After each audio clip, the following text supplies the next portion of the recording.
Mahilig ka ba sa kape?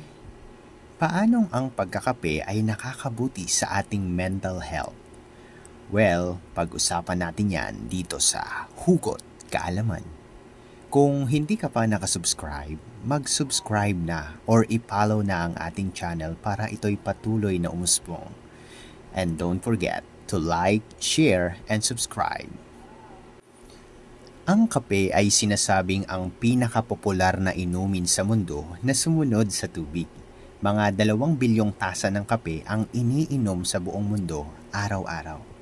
Marami sa atin ang nahihirapang gawin ang ating trabaho o iba pang pang-araw-araw na gawain nang walang iniinom na kape, hindi ba?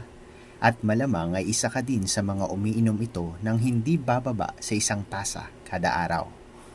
Para sa mga mahihilig sa kape na umiinom ng katamtamang dami, may magandang balita ang mga sayantipiko.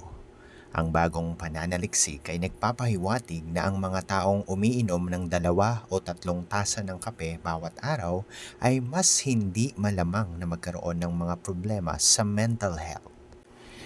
Na-conclude ng mga mananaliksik ang koneksyon ng pag-inom ng kape at mental health sa isang pag-aaral sa 150,000 katao sa UK's Biobank dataset. Nasa 80% ng mga kalahok ang umiinom ng kape at 40% sa kanila ang umiinom ng 2 o 3 tasa sa isang araw, sabi ng mga mananaliksik sa Psychiatry Research. Sa pag-aaral, ang mga umiinom ng 2 o 3 tasang kape sa isang araw, lalo na ang ground coffee, kape na may gatas or unsweetened na kape, ay may mas mababang panganib ng depression at anxiety kaysa sa mga taong hindi umiinom ng kape. Ngunit lumilitaw na ang pag-inom ng higit sa 6 na tasa ng kape sa isang araw ay nagdudulot ng mas mataas na panganib ng mga problema sa mental health. Sinabi ng mga mananaliksik na ang kanilang mga natuklasan ay sumusuporta sa ideya na ang katamtamang pag-inom ng kape ay maaaring maging bahagi ng isang malusog na pamumuhay upang maiwasan ang depression at anxiety.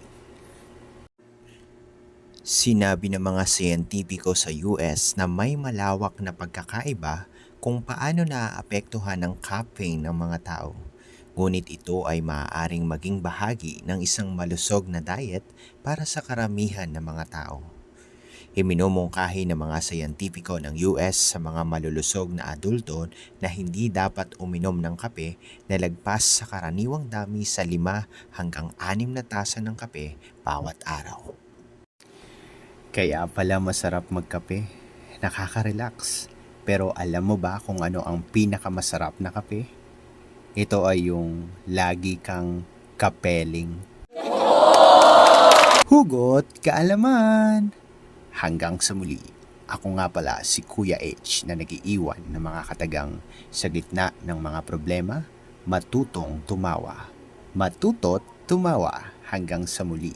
Bye-bye!